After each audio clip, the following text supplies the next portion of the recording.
Olá pessoal, e sejam bem-vindos à Numismática Portuguesa. O meu nome é David e hoje trago-vos uma moeda corrente do Brasil. É um real de 2003.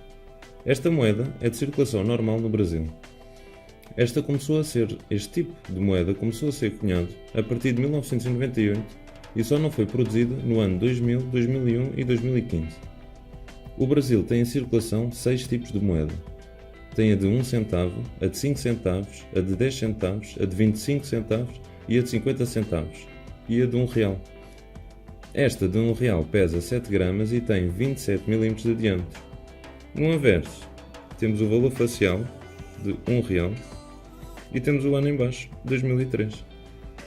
Do lado direito, temos a constelação chamada Cruz, ou Cruzeiro do Sul.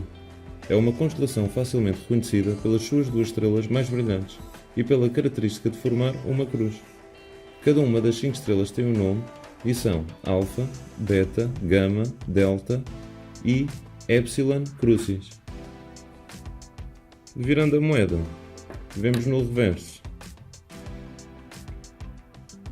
no anel de fora, a representação da ilha de Marajó, que fica no estado do Pará, e temos no centro a imagem da República, simbolizando a liberdade do povo, e em baixo escrito Brasil.